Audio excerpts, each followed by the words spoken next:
Welcome to the Adventure Mechanics. I'm Chandler. I'm Devin. And I'm Tom. And today we'll be talking about that RTS where you can't control your units, Majesty. It is one of my favorite games of all time. Right? Oh, I love this game. It is so good. It's so good. And I've only watched them both play it with, for some reason, no cursor. So my experience with the game was mostly confusion. He was watching the Korean version. With no subtitles. Oh. Yeah, right? Things were just happening, and Tom's like, "Okay, now there are glowy, glittery things that are red and green, I guess." And there's like the same voice line happening over and over and over for some reason. I will say, I've never realized just how critical a cursor is in a Let's Play. But, like, my God, when you're watching someone with no cursor, particularly an old school RTS where there's not really a whole lot of context at all to begin with, you lose the plot entirely. I mean, I'm just thinking about when you rhetorical you watch Pro StarCraft. And it's just like everything's moving at 5 billion miles an hour. Yeah. And things are happening. Shiny lights. It's really exciting, but I wish I knew it was happening. Yeah. Things keep changing on the screen. I don't know why. I don't have context, but things keep changing. Yeah. That's pretty much Tom's experience with this game. So if I'm a little bit, silent on the like input, just know that that's because I don't have a lot. Unless we're talking about art. The art's cool. But anyway, Yeah. That's my piece. We'll get into the artwork later. But for context, Majesty is a real-time strategy game. For those who aren't familiar with real-time strategies, it's a top-down view where you control a number of units and try and take out or build up your base and then try and take out your opponent's base or achieve a goal of some sort before your base gets destroyed. The one thing that Majesty does differently is you don't have direct control of your units. What that means is you can build where you want. You do have like lower level, what they call henchmen, which will do like basic defense of your castle, build stuff for you, collect your taxes, that sort of thing. But if you want your heroes, the real fighting units of this game, to do anything, you actually have to set out flags to tell them, oh yeah, this is something I want done. And in order to really entice the heroes, you kind of have to put money on those flags too. Like, oh, I'll spend 400 gold for you to go to this other spot on the map, which you do have to do if you don't get certain units. But yeah, that's kind of the core overlook of most of the game. There is a nominal story to it, but it's an RTS. If you're playing RTSs for story, you'll get entertainment out of it, but it's not going to be the core of the game or why you're playing it. At least that's my 2 cents on stories and RTSs. They're nice to have, but they're not strictly necessary. Yeah, I mean, it's like StarCraft. Yeah. StarCraft might have boatloads of story, but it's not necessarily directly in the game. It's more like stuff created outside the game. Well, it is in the game, but it's in like the campaign as opposed to, multiplayer where you're just, going up against an opponent. Wait, there's a campaign mode in StarCraft? Exactly. I guess I've just been hitting that multiplayer far too much. Yeah. It's non-critical to most RTSs is the point, I think. Yeah. Yeah, absolutely. You can play it without having an ounce of context, and you aren't missing out on a lot. So absolutely. Majesty, for even more context, was a game produced by Cyberlore Studios and released in March of 2000 for Windows. And it did have a Mac and Linux release. Interestingly enough, after the IP was changed, it also had an Android, iOS, and even a Windows Phone release. Really? Yeah. Huh. Granted, this was like 12 years after the fact, but... Sure. Yeah. I mean, we are today talking about a 20-year-old game. Yeah. Yeah. Which for us is almost modern, at least lately. Ouch. Oh boy. So I couldn't find a whole lot of interviews with the developers directly talking about Majesty. So in lieu of kind of giving the on the ground view of developing Majesty and kind of the challenges there, I'm going to go over the company's history because, oh boy, it is really interesting. So Cyberlore was founded in 1992. They were shuttered in 2005, transforming into, believe it or not, a software HR tool developer. Really crazy stuff, like training. But in those years, like what, 12, 13 years, they produced only like, a dozen games or so, and half of them were expansions to existing IPs. Like, they did, right after Majesty, the Mech Warrior 4, Black Knight, and Mercenaries expansions. What? They didn't do Mech Warrior 4, they did the expansions to it. Well, Really? That's interesting. And here's the really interesting part. We were talking about StarCraft. Yeah. Yeah, they did the Warcraft 2 Beyond the Dark Portal expansion in Really? 1996. So they were like kind of a do expansions to pay the bills sort of place. And they still exist today, correct? I mean, Not doing games, but I couldn't find the mutated companies or what they turned into. I couldn't find any like web address for them that like obviously linked to Cyberlore. But basically they were just bought out, and then just most of the people just got kicked out and they got turned into something else. But here's the really sad part. Do you know what their last game was? Mm-mm. Just take a wild guess. It wasn't Majesty, was it? No, they did 2 expansions and 2 games after that. It was the 2004 release of Playboy: The Mansion. What? Yeah. Just had to share that with you. Like, Oof. no judgments. Oof. Like, you got to pay the Okay. bills, but Yeah. Not I would never have guessed that in a million years. Right? That was just not on my radar Yeah. at all. No. yeah. I Didn't would've even been know that here- was a thing. Yeah, and it was kind of not a great end to the company, but yeah, it's fascinating to me. And because this company was still around in the early internet, like when it was becoming like more commonplace, they still have their website up. Cyberlore.com is still a website you can visit.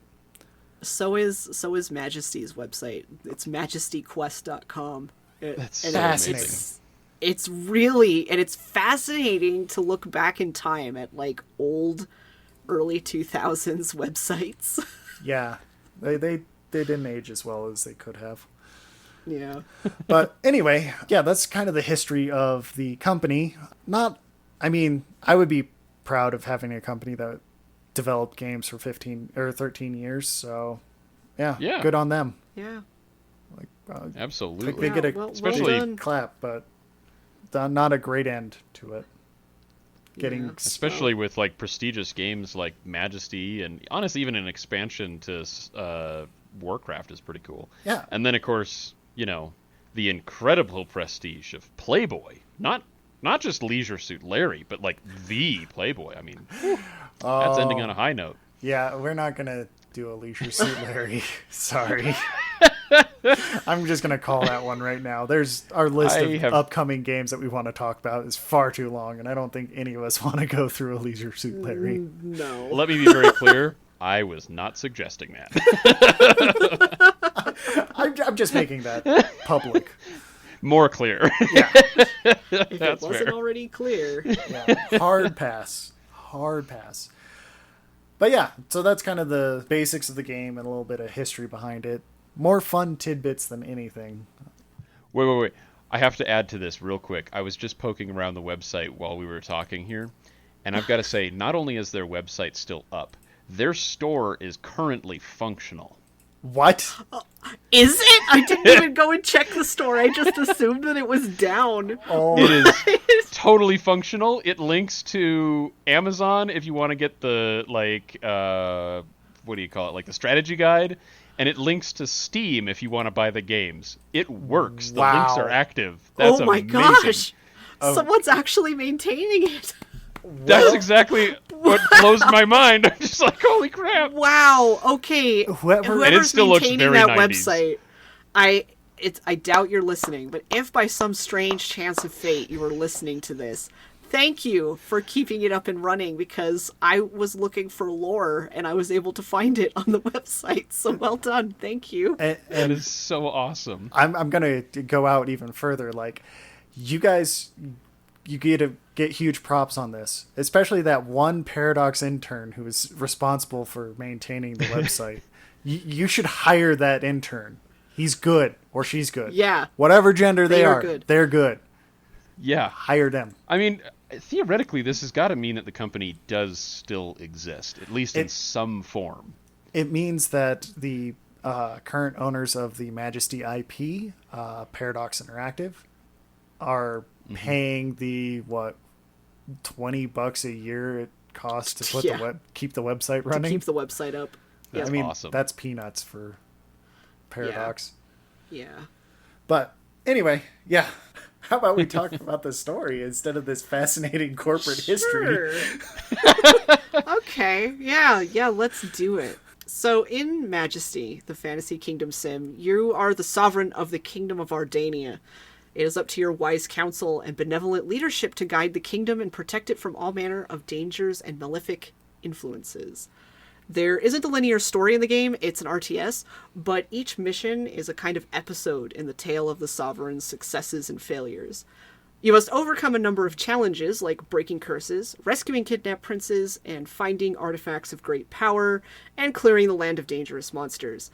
By your actions, you keep your people safe, and neighboring kingdoms enter into friendships and alliances with you. At least narratively speaking, nothing really comes of that in the story itself, such as it is. Yeah. But to help you overcome the challenge of each mission, you, as the Sovereign, build guild halls, temples, and other buildings to recruit heroes. These are mainly high fantasy staples: rangers, rogues, warriors, wizards, elves, dwarves, or gnomes, and the devotees of different gods and goddesses, though they don't all get along. For example, you can only have one non-human race in your kingdom at a time, for some reason. And followers of Helia, for example, who is the goddess of the sun, will not live in a kingdom that is home to the devotees of Lunord, god of the moon and the winds, due to their ages-long rivalry. As you achieve success, missions and challenges become harder. Terrible beasts and angry dragons attack your borders, and ancient evils rise from long-forgotten tombs. Eventually, Ardania's reach stretches from coast to coast, from the central plains to the frozen expanse of the northern reaches, where even more terrible monsters await. While your heroes are autonomous, it is up to you, Sovereign, to build your kingdom, guide its people, protect its borders, and overcome the obstacles that lie before you. I feel like they did a whole bunch of lore work, and then it just got dropped. And it's for just some not reason. really Like, in the game ever at all. Like I said, I went to the website. I was hoping there was a wiki or something that had lore, and I found the website, and it actually has lore, especially for the temples, which was like really fascinating, because I didn't know why you couldn't have a Temple of Helia if you had a Temple of Lunord. I'm like, why is that? Well, it turns out that they're rival gods and that they've had a war with each other for ages, and so their devotees don't get along because they're at war. I feel like that would have been a good prequel, like, game for Yeah. this. Like, just going through that War of the Gods, like Majesty 2, like a real Majesty 2, not what Paradox put out. Majesty 2, War of the Gods, and it just kind of goes into that background. Oh, 'Cause hell yeah. It gives you, like, these little glimpses of, like, stuff the rogue says. You're like, what? Mm-hmm. I want to know about that. And then it's like, nope, you don't get to know you don't get about to know that. any of this. It just it doesn't matter. Wild adventure builds Yeah. character. Yeah, like, why are you saying that? I get it that voice acting is now part of is on the menu because you can put it on a CD, but wow, you guys put a lot of voice acting There into is this. so much voice acting. It's great. Oh, and as a funny coincidental side note on this one, I didn't make the connection of who the voice actor was that did, like, most, if not all, of the male voices in Majesty, a voice actor named George Ledoux, up until a YouTube personality that I follow called Tex of the Black Pants Legion did this huge epic on some BattleTech lore, and at the end of it, he actually paid George Ledoux to do like just parody voices, right? And George Ledoux's like, I can do more voices than just the ones you're asking me, right? And he goes into every single voice that he did in Majesty, and it is glorious. I will link to it in the podcast. Show notes. It is glorious. It's glorious. It made me insanely happy because, like I said, Majesty is one of my favorite games of all time. And so when he starts in as the advisor, and I was just like, oh my, I'm gonna freak out. Like, this is so cool. Oh yeah. It was glorious, and that was a connection I didn't even make. Yeah, we were already like slated to record this, and I was watching and I was like, oh, I have to tell everybody about this now. This is so good. Meanwhile, Tom's like, who is that guy? What is going on? Yeah. I had like no context, and I've looked him up since, and I'm like, yeah, I still don't really have much context. So he's a really... I just haven't followed the, things he's a part of, but that's okay. Yeah, well, you probably did run into him in Neverwinter Nights. Yep. Mm-hmm. Oh, that's totally possible. Yeah, you know that one game where you killed the family and had the kid chase you around? That's a whole demon child chasing me for forever across the map to kill me because I killed her parents. Wow. Yeah. I mean, I deserved it. What the fuck? I did deserve it. That was a hilarious situation. If that game isn't on our list, it needs to be. Yeah, we'll put it on the list. I had a little girl chase me into a dungeon, run past Chandler, which confused the crap out of him, to attack me. And I couldn't kill her, because she's a kid! Yeah, you don't kill kids. That's kind of a game rule, dude. So I had an immortal child forever hunting me. Yeah, George will do the male knight voice in that game. So, yeah. That's cool. Fun side note. Just had to throw that out there. This is going to be a more, like, fun tidbits about this game. Like, this touches a lot of different things that I didn't know it touched. Yeah.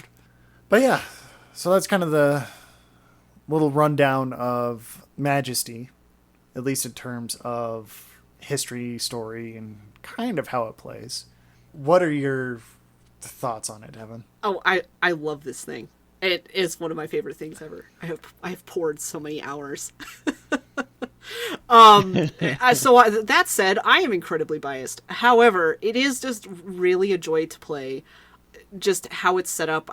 I personally really love the conceit of having the units have minds of their own, more or less. Like, I feel like there's I just really enjoy the emergent gameplay that comes out of that, where, you're following your ranger around and they make an incredibly inexplicable decision that it's like, wait, what?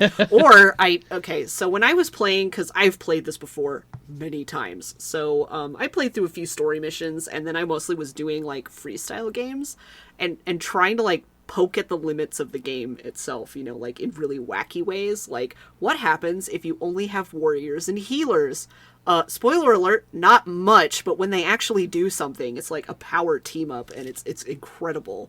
What happens if all rangers? True. Well, you fill out the map really fast, but it's just, I mean, rangers, they shoot pretty good, but it's just, this game was not balanced for like weird builds like that. Like, it's not a thing. Yeah. But it was so fun to like try poking at it and see like what works and what doesn't work, and like how do the units react to this. So one thing that happens that's kind of come up is that you can put out little flags, quote unquote, like the animation's a little flag for either exploring or attacking. And so you basically can put a bounty on a monster, and the more money it is, the more attractive it is to units. Same with like explore flags. Go clear out the fog of war over here, but I'll give you 500 gold for it, I guess. And that's kind of how you get units to go do things or do them faster. Oh, and they get Oh, suicidally oh yeah. fast. And so one of the things that I discovered as I was playing around with this is that there is somehow in the AI somewhere a threshold for like how much money makes them like suicidal in any unit, like absolutely suicidal to like go and collect the bounty. I noticed the change happen around 7,000 gold. Wow. It was like, and I just kept adding it, and like you could just watch how there's like a little doodle bob on the bottom that says how many heroes are going towards the flag that you currently have selected, and I could just watch the number go up and up and up, like the more gold I put on it, and like soon everyone in the kingdom was going for my 10,000 gold bounty. Yeah, I could see why. Yeah, and it was just really fascinating to be like, oh, so there is a point at which you could put money down and just your units are just like, fuck it, I'm going. Sometimes rogues, I think, have a lower threshold because I have seen rogues become suicidal. That's shocking. Like at 500, 600 gold. Like they're just like, I don't care. I'm going to kill this thing that might kill me. If it kills me, I want that gold. And really? Because I've had them like suicidal down to 100 gold. yeah, it's before. kind of random. My God. Elves are slightly less suicidal than rogues are, I've noticed. They're just but only slightly. They're huh? like, that's 200. Nah, not worth my time. I'm going back home. While rogues are like, oh yeah, 200 gold. Yeah, let's get that demon wood. It's fine. But anyway. Yeah, for context on that one, demon wood is a high-level natural hazard that your heroes will run into. They have like 80 hit points, and for perspective, like the average rogue has 10 at like level 3 or something. Yep. So these are really high-level monsters. And they hit hard. and they had a penchant for chasing down your palace guard, which was hilarious. That was so funny. Yeah, there's just a lot of hilarious moments in this game. Like when we were doing prep work for this, Devin was kind enough to stream, and in it, while she was going around like managing the rest of the kingdom, I was just watching one palace guard walk out into the just doing his patrols, and his patrols started on the south end of town, and he would go to the south end of town and get wrecked by a demon wood. And then the next one would come out. Oh no. It was like the sad march of like palace guard Yep. death. It was like, oh no, And Palace Guard no heroes were 23, doing don't anything. go that way. Stop. Meanwhile, they're all like, "Did you hear what happened to Bill? Yeah, no one has heard from him for a week. Actually, Huh? We ought to send one person out there to go see if they can didn't find Charlie Bill. just go out and there? Bob and Like- John and Joe." Yeah, just the parade of like guard death. Yep. And those were really the emergent stories that really Yeah. make this game so That good. it's That actually brings me to a question for Yeah. Devin. I'm just curious, with this thing like being kind of automated and characters in the game just doing their own thing and sometimes unexpectedly, have you ever used this as like a story oh writing? hell yeah. Like, Oh hell yes. Oh Awesome. yeah, I like actually. It's Awesome. funny you say that because I was actually thinking because I've been trying to get into doing more writing. I kind of fell out of my routine, and I was like, oh, well, what would be something like kind of fun that I could just like get into the habit with and not have to think too hard about, like like plot holes and stuff. And I was like, well, what about that time in Majesty?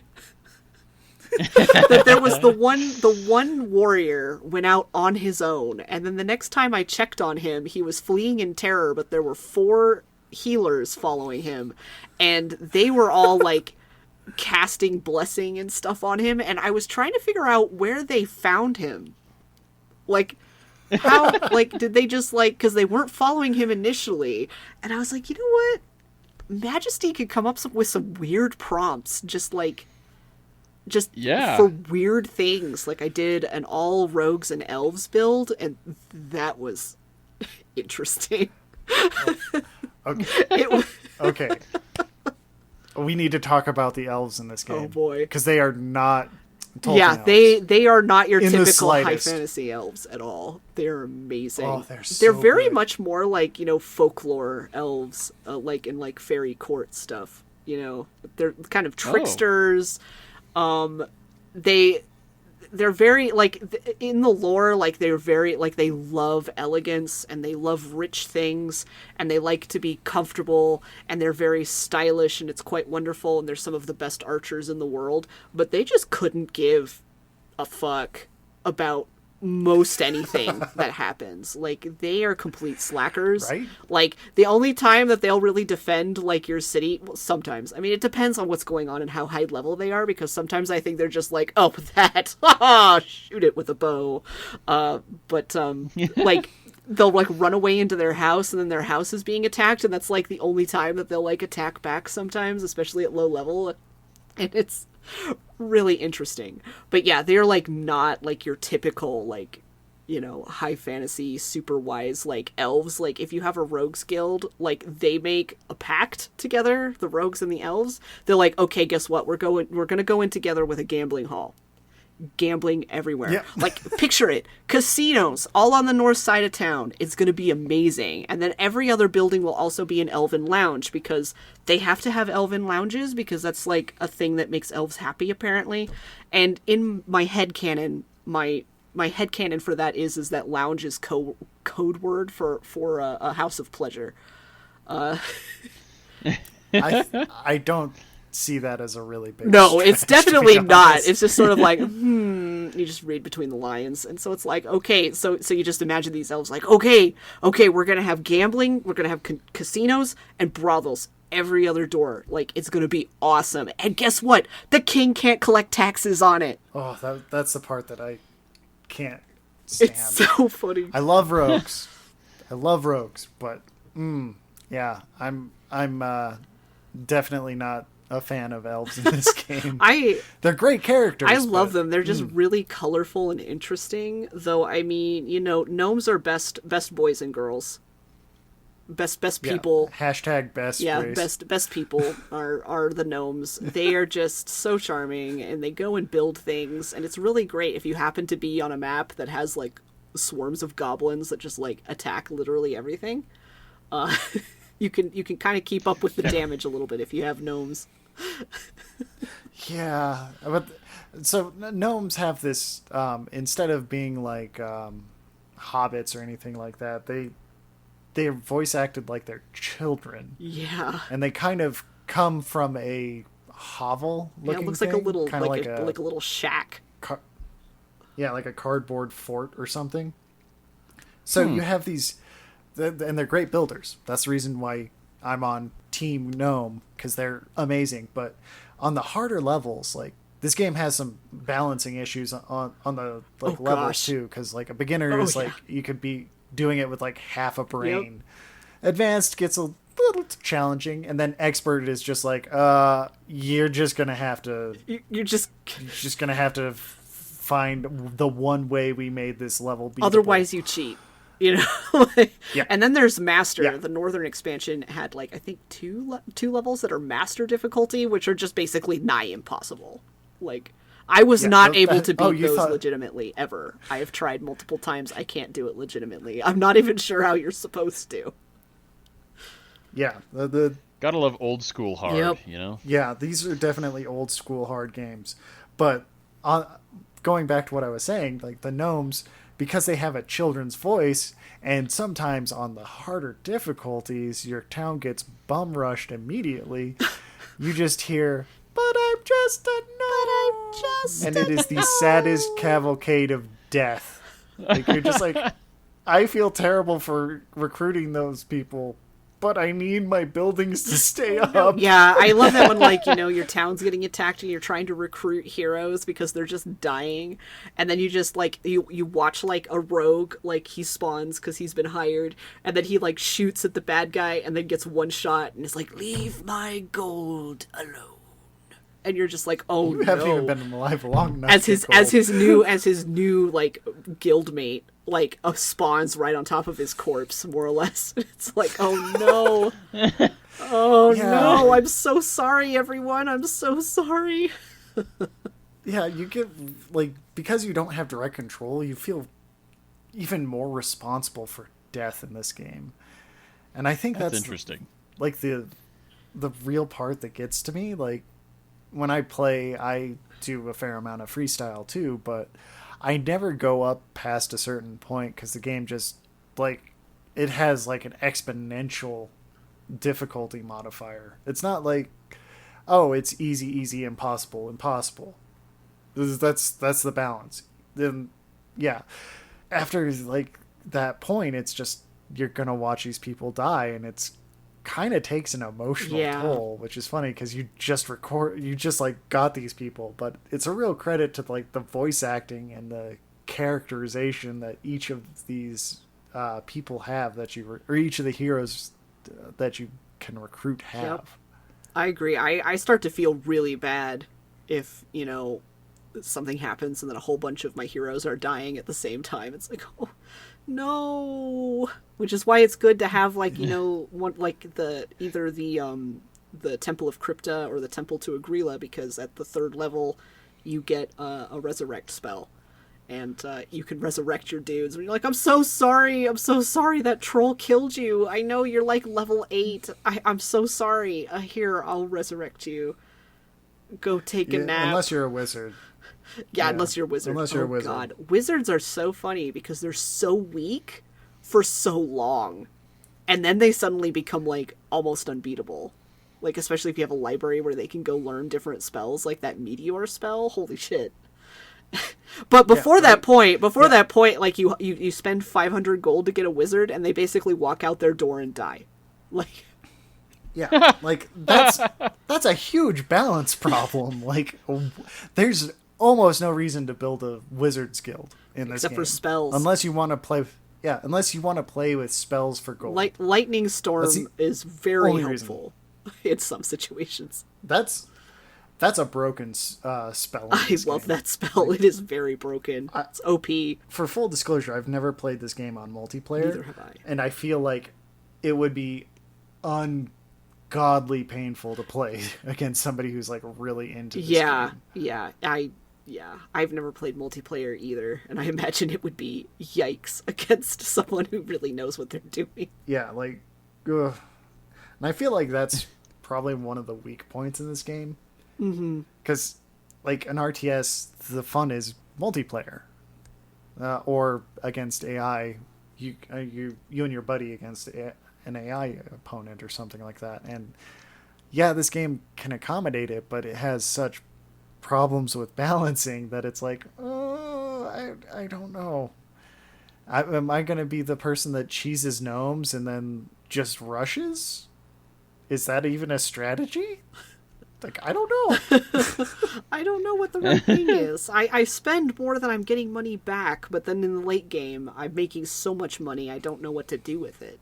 Another thing that is kind of a gripe in this is you have a taxpayer that goes around collecting taxes, right? Mm-hmm. The taxpayer is a rather rotund character, and he walks very slowly. So in the Rogues Guild, there's this little button that says extort. What they don't really tell you about extort is it takes money from your kingdom, and then the thieves will keep part, or the rogues will keep part of it, right? Well, they didn't limit anything on the extort. So if you have a trade caravan going across the screen, the thieves will just raid it for every cent that is every copper. Yeah, every copper on that trade cart, and you will get nothing out of it. And they don't really signpost that very well. Yeah, there's a lot of things that aren't super clear how they work or how they're maybe supposed to work. And then some things you wonder, like, is this working as intended, or is this kind of weird? I think that's why this game is so good. I agree. Because they don't tell you. Yeah. Like, yeah. Like, both of us have spent hundreds of hours playing it, right? Oh, yeah. And we, like, when watching you play, I discovered things that I didn't know about. And then when I was playing, you're like, oh, that, the upgrade to the Rogues Guild will actually allow you to poison weapons? What? Oh, I see. Yeah, and then I was finding out that there were other things that happen, like if you upgrade the other temples and stuff. Like, I mean, usually, because how I play is usually I'll, like, upgrade one, or, like, sometimes with the Rogues Guild, I had no idea if it did anything other than change how it looked. So I was like, well, okay, either or, but like even for temples, it's like I might build one and upgrade it all the way, and then the other one I don't. But you're actually kind of hamstringing yourself because each of the upgrades will give the units in that from that temple or building some kind of bonus. And it's like, Yeah. oh, well, where really? And some of it, like, is kind of buried in, like, the flavor text when you click the little question mark, you know? Like, if you click on a building, it gives you a little panel, and there's, like, a little question mark. You can get some lore info or, like, how it works. Though, both of those, it's a little light on, which makes sense, because it's an RTS. You're not going to spend your time reading, but it's like, oh, like, this could be a little better. Especially with, especially with, like, bonuses, like, okay, you upgrade this and you get poison weapons, or you upgrade this and your units can use a different spell or something, you know. I feel like that's kind of fundamental to the gameplay. Otherwise, you're just like, oh, it looks different? Well, I'll never click on that again, and then your player never really, like... And it's just, like I said, like... uses and some things maybe I just didn't notice that was a thing that happened. Like, I thought it was like, some of the... I can't remember which temple it is, but there's one of the temples that if you upgrade to 3, they get a different spell. And I thought it was just because they were leveling up, that they get new spells because they were leveling up, not that it was tied to the fact that they had a 3rd level guild or whatever. Yeah. It's really interesting. Like, I definitely feel like there's more that, you know, or if there was like some kind of glossary or something you could look up, you know, like outside of a game and be like, okay, what the hell does this do? You know, what is the advantage of having dwarves over elves or gnomes? Like, you know, what am I actually giving up other than flavor? You know what I mean? Like, what is the point? Like, why do you have to have the trinity, quote unquote, of a Ranger's Guild, a Rogue's Guild, and a Warrior's Guild? Like, why actually is that important? Like, how do they synergize off each other? Because some things, like the healers, the Temple of Agrila, the healers that come out of there, they will actually follow other heroes around and heal them in battle.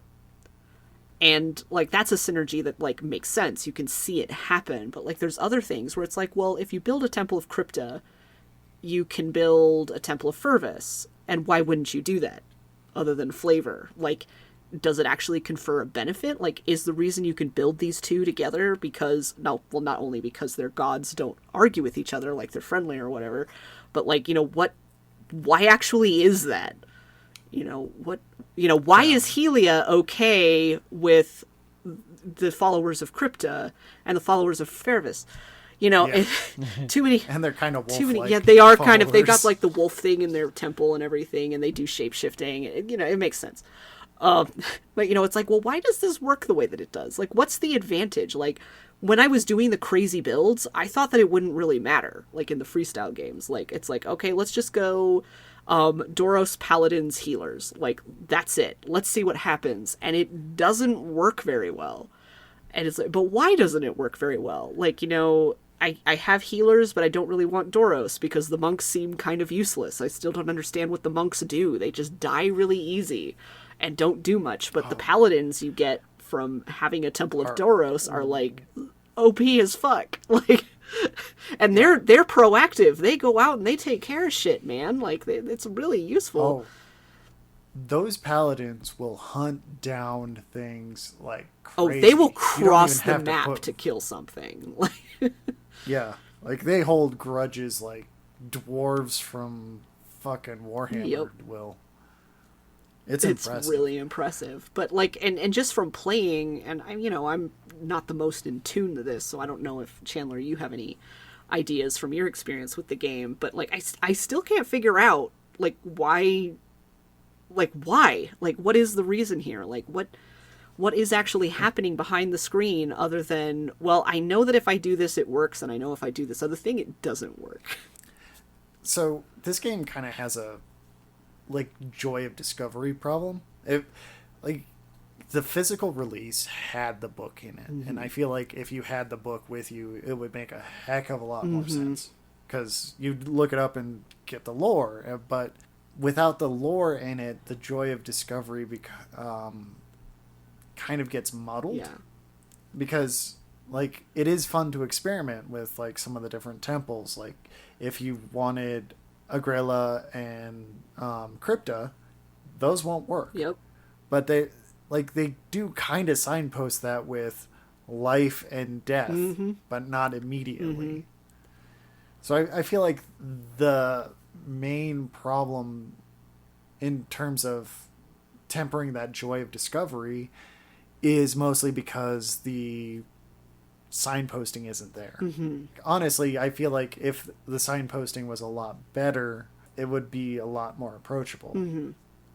Because, like, if you're building maybe if like a different UI or something, where if you're building a temple, it kind of shows it in like a wheel, and if you select one, it like closes out another across from on the wheel or something like that. Yeah. Like something like that would help in terms of knowing what you're locking yourself out of. But I mean, with an average gameplay length of anywhere from like 20 minutes to maybe an hour and a half on a long one. Like that's a really long one.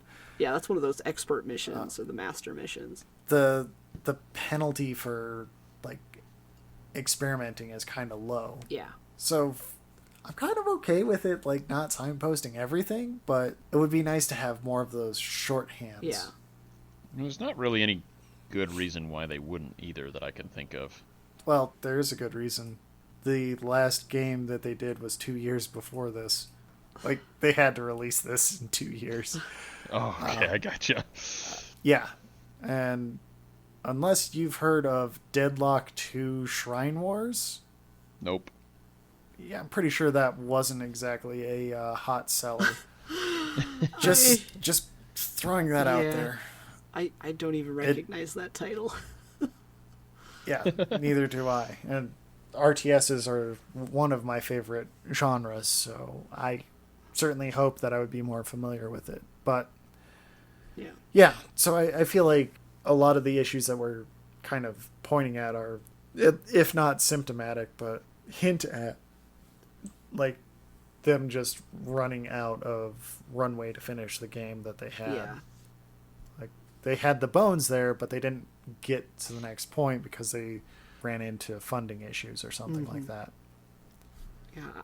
But yeah, just my 2 I would have cents. loved to see more missions that were like lore based, like either around the different temples to introduce them, like, you know, like early game stuff. They were setting up for something like yeah that. Yeah, they clearly had But- some kind of, but you know, they just didn't have time or something. Yeah, like the campaign for it would make a pretty good way to introduce all of these mechanics, but in place of that, we have the prince that gets like abducted twice or something like that. The Queen of Valmorgan's son is kidnapped, and then your son is kidnapped, you the player character, in a different mission. Oh, so it wasn't your son No, twice. it wasn't your son Okay. twice. It was somebody else's son and then your son, and yes, sons have a problem in this kingdom, apparently. I'm kind of okay with it being sons, but I feel like more mission variety would have been better. Yeah, I agree. And that's not to say that the missions in here are like bland by No. any means. Like they tried and they made a number of different style missions in here, which is amazing. Like one of them's just make lots of gold Really quickly. That's awesome. Yeah, under a time restraint, like make gold. Go questing in your lands, hunting down people, and they put a whole bunch of people in there that you can interrogate. Yeah. That's fun. Yeah. Like all of these levels that they ended up with are And I good. like the little lore bits that come out of that too. Like, you know, like there's one where it's like, well, you know, your mother, the queen, the late queen, like she, you know, you should live up to her legacy by doing this thing. And you're like, oh, so was my mom a really good queen? Like, is that going on? And then with the deal with the demon, the one where you have to make so much money, was that like a deal like your father made? Like, I think that's so. what it is. It's like your father made this deal with a demon, and now the demon's here to collect, and like you had no idea that your father was making deals with demons. And it's like that's also kind of narratively interesting, even though it doesn't matter for the game. Again, like there's like a Queen of Valmorgan, like, you know, that you learn about. Like there's all kinds of interesting little tidbits Like- that you get. fun bones. Yeah. Like fun bones. Yeah. But I feel like if it had another year in development, it would be something that would be able to rival Age of Empires 2 Yeah. in terms of I interest. agree. It makes a fairly compelling case for the whole beta release, alpha release kind of deal, because it's like, oop, we are running out of money. If they could have like released the game as it is right now and then built some interest and then used the money from the interest to build onto it, probably could have come up with a much more in-depth game. Yeah, and then maybe Cyberlore would still be around and not have their last title be Playboy the Mansion. Yeah, and maybe they would have done Majesty 2 and actually done an actual Majesty game and not...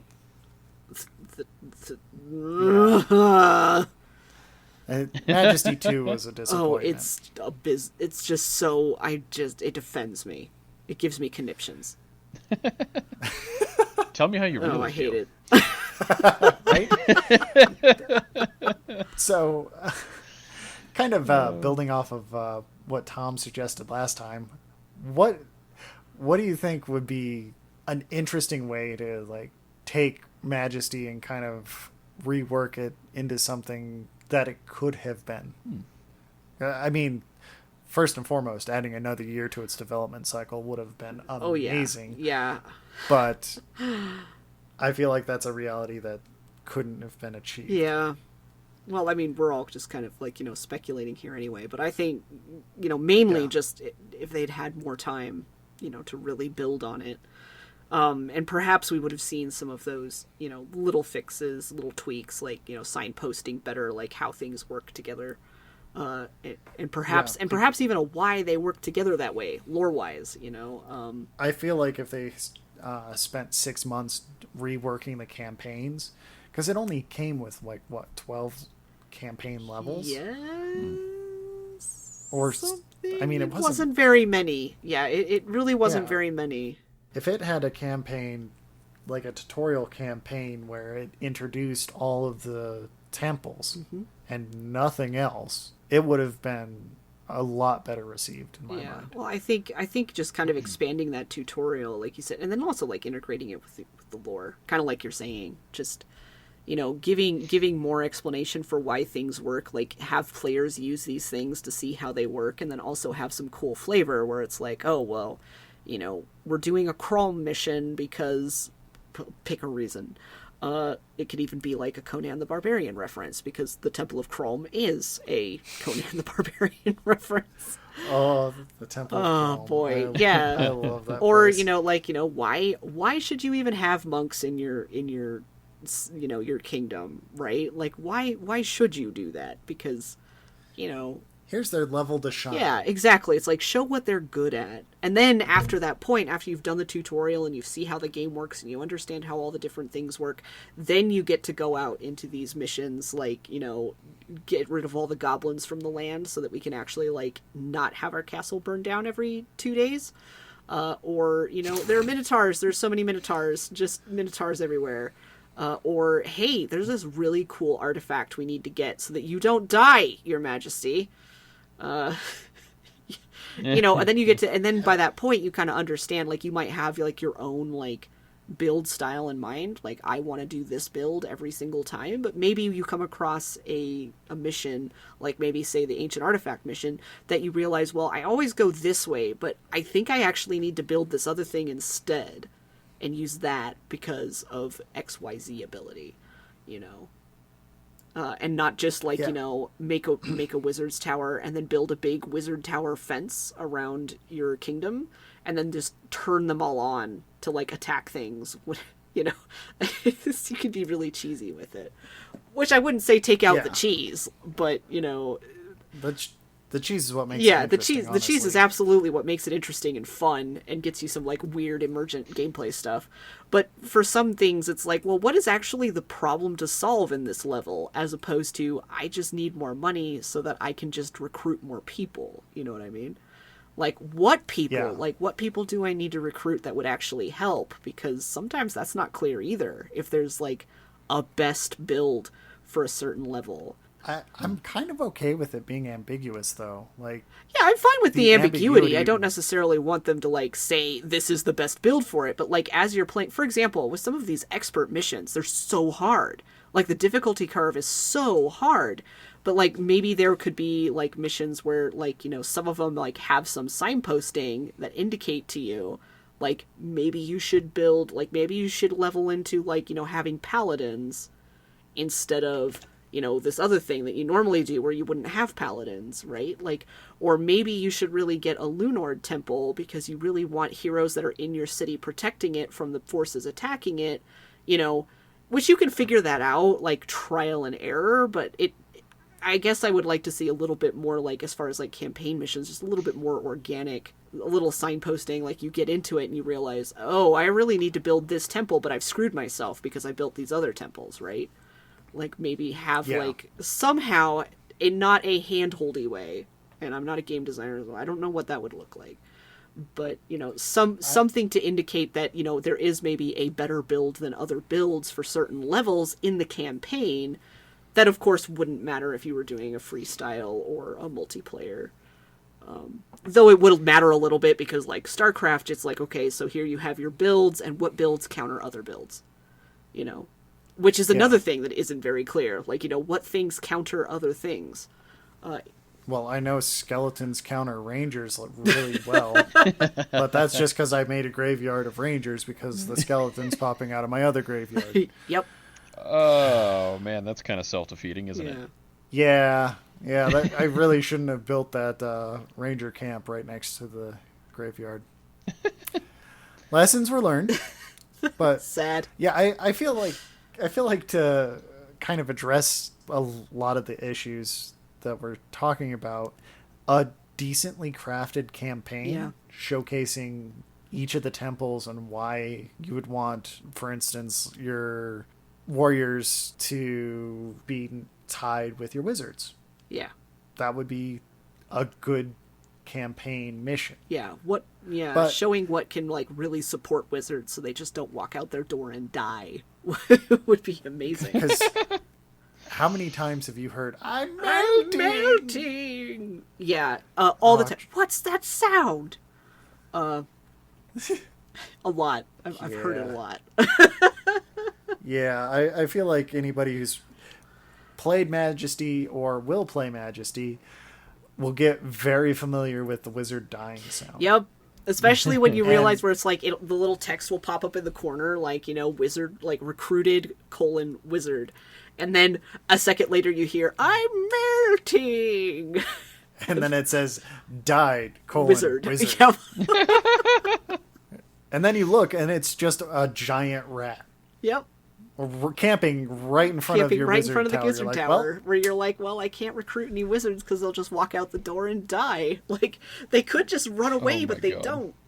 Sometimes they're just not fast enough. They're not fast. Well, I mean, when they just pop outside fast. the door, like, you don't have to be fast. Like, have you seen the wizards when they go home and they, like, jump into their building? Like, it's just like, boom, they, like, jump cut right in there. Like... Yeah, well, they kind of have to, otherwise it would be 20 minutes of them trying to make it to the door. Which I'm wondering why, when, like, they, like, spawn, they, like, come out their door like, oh, yes, I'm a brand new wizard, lovely day here in Artania, oh, shit, a giant rat! You'd think that they would just, like, immediately just go inside, but they don't. It's like they have to turn around or something, and then the rat's like, and they die. So that is a thing. The wizards will, and you see this with the tax collectors too, actually, where they're just so slow that their animations will kill them. Yep. Period. Oh, man. Like, your tax collector, the pathfinding, will, I can't make it between this tower and this marketplace because there's a rat man in front of me. Well, I'm going to go give the rat man a good pat on the tummy, then turn around, walk around the tower, and then collect from what I was going to. Yep. And meanwhile, the rat man's like, hey, this tax collector, he's got a big purse. I'm going to kill him. Yep. And you just lose everything. The wizards have that exact same problem. You don't feel it as much with the tax collector, though, because you don't have to buy the tax collector. Yeah, they just spawn. I think I had a game where, like, there was, like, because the like, henchmen, like, the quote, peasants that go around building your shit, and the city guards and the palace guards and the tax collectors, like, they just spawn, so they get, like, a number. So it's like, you know, city guard number 13 or tax collector number 2. And I think I had a game once, I can't remember which one it was. It was one of the harder ones where I, like, looked and I was suddenly like, oh, tax collector number 37. What? I don't remember if it was actually 37. I just remember it was like a high number, and I was like, how many tax collectors have died? I don't understand. When you see Peasant 68, you're like, maybe I should build a guard tower. Yeah. Peasant 69. Nice. I said 68. I know you did. That's why I followed up with 69. Nice. Yeah, you made a mistake, Chandler. How dare you? Fair. I'm helping. Opportunity missed. I'm helping. That's right. So, I mean, personally, I think one of the most, like, incredible improvements they could have made to it is, like, adding a cursor. I feel like it would have been a lot easier to play. Asterisk to watch. I have no idea why Discord decided that there was no cursor. It was so but, weird because I've streamed it into Discord and I don't believe that it took away the cursor. So unless it did and the people I was showing it to were just like too nice to say anything. They're just like, wow, I have no idea what's going on. But yeah, I'm really glad you like this game. I'm so happy that you're so happy to share this with me. It's lovely. Oh, wow, aren't you so sweet? It's entirely possible. It is Who entirely knows? possible. Like, I don't know. I'm not judging on that one. Specifically because it took Tom like 5 or 10 minutes to finally mention, like, are you clicking on anything? Yeah, it was so funny. I was like staring at the stream just going, Yeah, I can't. No, it was. what the hell am I missing? You were talking about, like, oh, I need to go do this thing. And Tom's like, okay, the thing that you're talking about doing, what are you doing? And you're like, oh, I'm clicking on this. And he's like, what? I got nothing. And I'm like, wait, what? And then we were all You've three been of watching us. me play for like... There was so a confusing. moment where we all three were just quiet, like, wait, what? And I was only half watching because, like, I'm so familiar with the game. I've just got it up on my second monitor and I'm doing something else while we're chatting. And then I look over and I'm like, oh, there is no cursor. I only know what's going on because I've played the game. Right, and I'm thinking, like, I must be crazy because Devin obviously and clearly knows what's going on. I am just apparently a moron, and I don't know what's going on the screen. Oh my god, that was bad. That was very bad. I've got to say, watching someone play a game with no cursor, aka no context, really is, like the comparison I made earlier about, like, having no subtitles while watching something, that is exactly what it's like. You're just like, I don't know what's going on. I'm bored. I'm going to go do something else. Yeah. What is happening? What are these weirdos talking about? I don't know. Oh, my wife is watching a Korean drama again.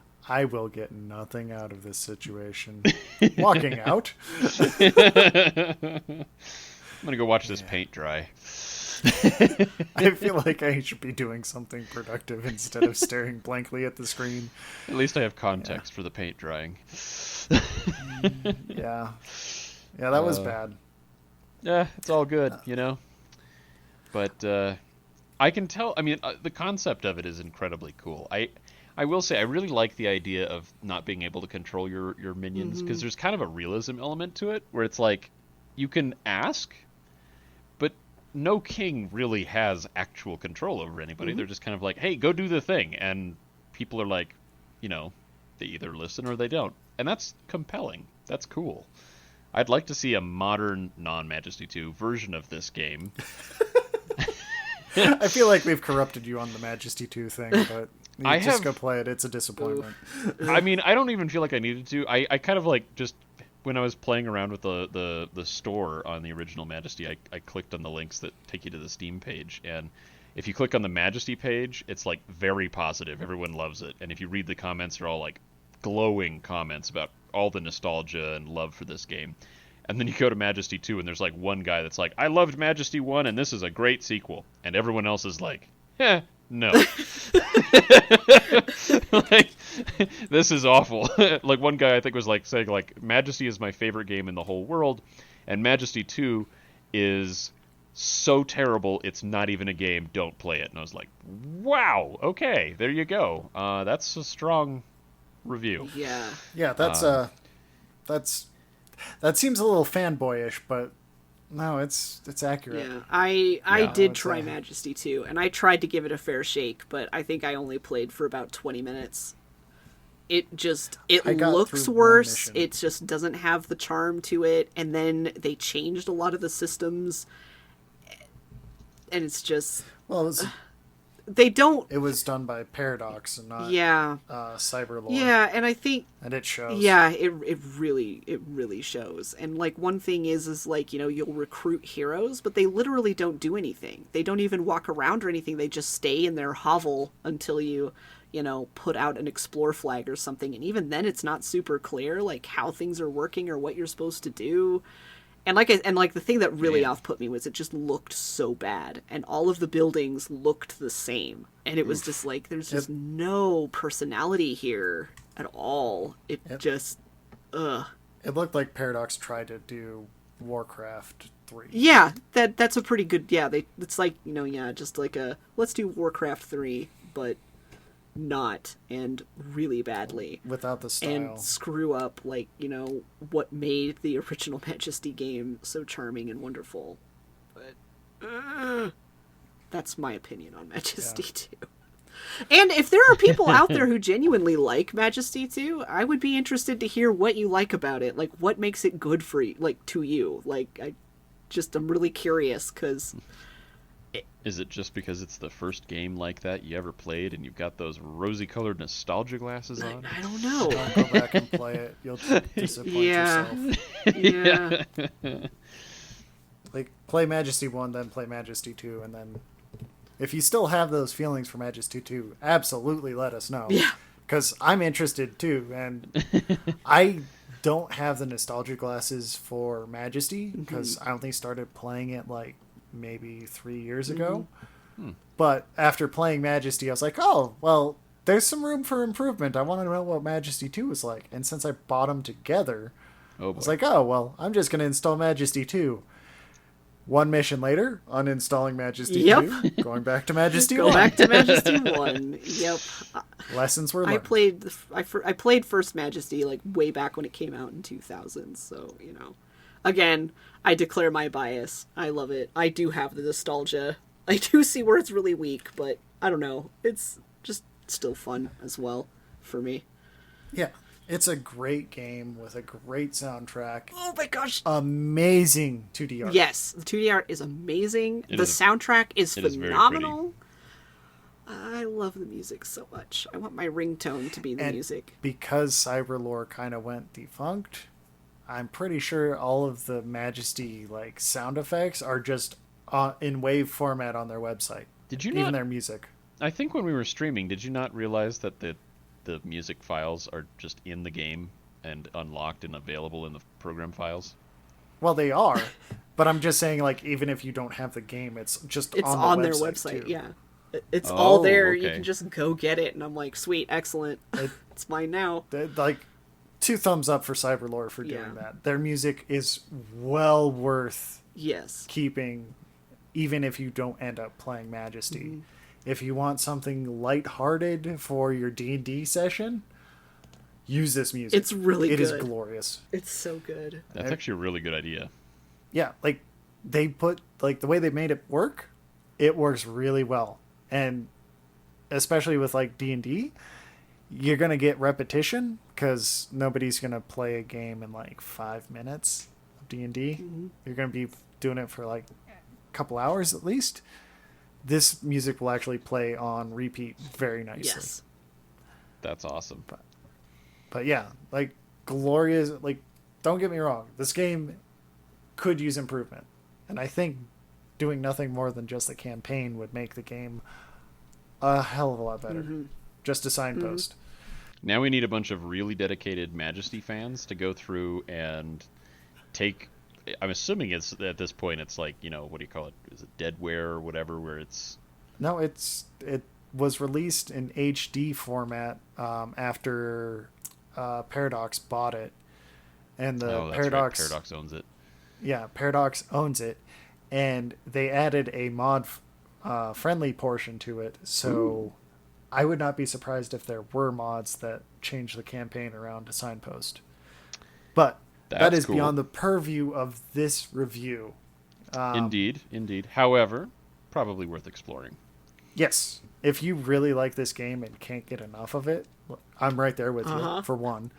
And for two, and you don't mind exploring some of the extra world that comes with checking out mods, go check them out.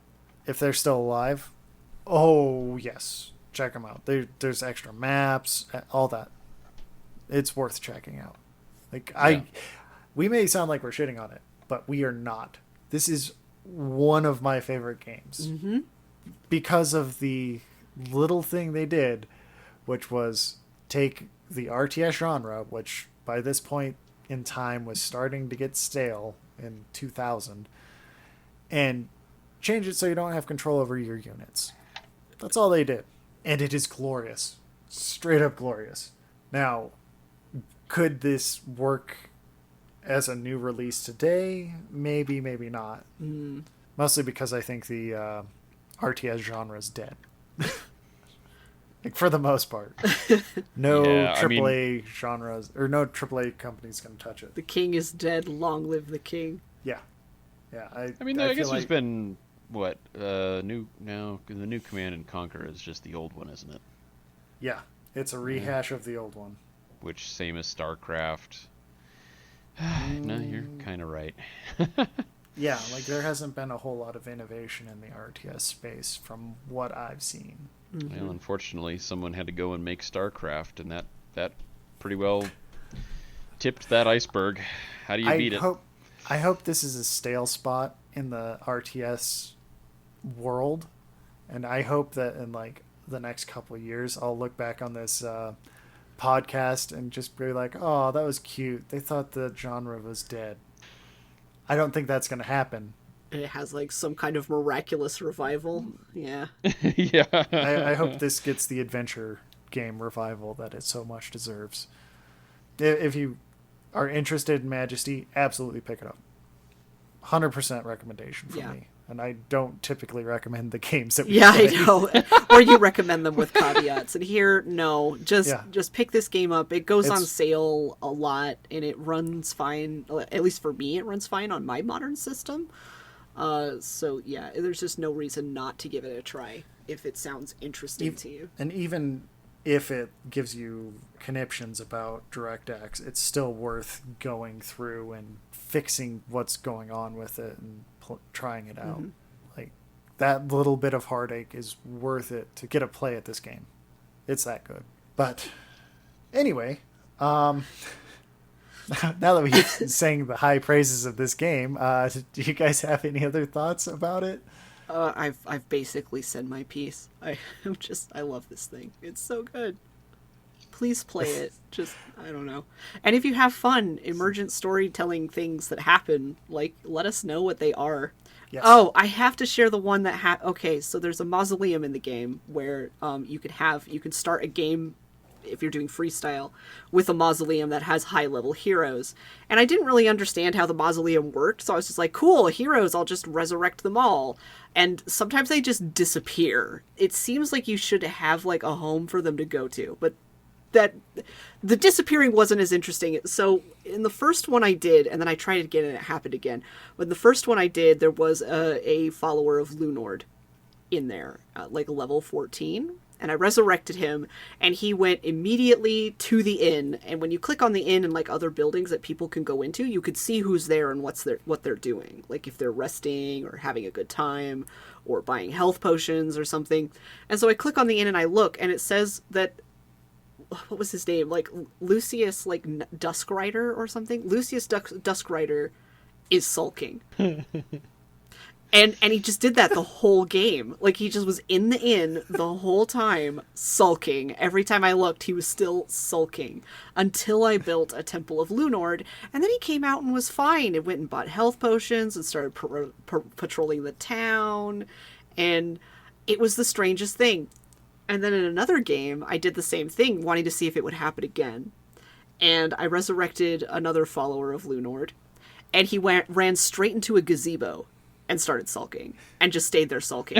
And in this particular freestyle mission, there were lots of like waves of enemies that would come every once in a while. And so a wave, a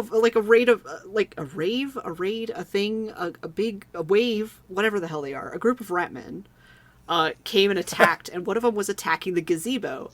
And so this follower of Lunord jumps out and starts attacking the rat. And then he kills the rat man, and then he goes back into the gazebo, which is animated on fire because it's damaged. And so it has like fire like flickering on it. Like it has this little animation for fire. And he goes right back into the burning gazebo and sulks. Yeah. It was the dedication that this guy had. And then the other people that I resurrected, they just disappeared. I have no idea where they went. Like, just... From my experiences, they just kind of walk off the Yeah, edge I of the think they map. just walk off the edge of the map. It's like you see them and then you lose track of them and then they're gone. It's like, oh. So ideally then, if you have a mausoleum and you're going to resurrect people, you should have a building, like a home or a guild or whatever, that they can go to. So that they don't just wander the fuck off and you lose like X amount of lots of gold. Or have one guy sulking in a gazebo that's on fire. Like, Yeah. Lunord has abandoned Yeah, me. Just, this is fine. Yeah, this gazebo's good enough. The Yeah, temple if is you in your have heart, man. You don't need a place. What the heck? Yeah. Right? Right? You can live in the castle. I'll give you rooms in the castle. The castle's huge. Yeah, if you have stories like this, reach out to us. We'd love to hear them. Yes. This being one of our favorite games, Yes. absolutely we'll share stories about it. Tell us your strange stories. We'd love to hear about them. Definitely. And if any of the developers of this game happen to be listening, which... We want to interview Oh, you. which, yes, I'd love to talk to you. But also just thank you for such a wonderful game. Like, all your hard work, it has not gone unnoticed. It still lives. So It is it beloved. is beloved. And rightly so. So thank you if you happen to be listening. Yeah, right? Well, on that note, we should probably tell people where they can reach us. Since we're like, we need to talk to you. Or Yeah. tell us your stories. Yes, tell us. That is a good tell point. us stories. Yes, absolutely. You can find me on Twitter and Instagram and Twitch.tv at Lady Marowif. And you can find me rarely on Twitter, but occasionally, and mostly on Instagram, and rarely on YouTube, all at Tomakaze, and that's Tomakze. I'm most active on Instagram by far. Lots of car-related stuff. It would be hilarious if you got spammed with Majesty responses, though. Oh my god, that would be hysterical. Yeah, like, that would be totally worth it. Oh yeah. And people can find me at Twitter as JC Sirhan. I am currently doing a side podcast project called, what did I call it? Adventure Mechanics Side Quest. Yeah, I called it Side Quest. When the way you named it About- is so simple you can't remember it. Yep. Oh, man. Totally guilty of that. But yeah, that's just a quick podcast about my trials and tribulations about game design. So if you want to talk about that or Majesty or anything else, really, reach out to me. And yeah. And on that note, this has been the Adventure Mechanics. I'm Chandler. I'm Devin. And I'm Tom. And show us your steel! And cursors.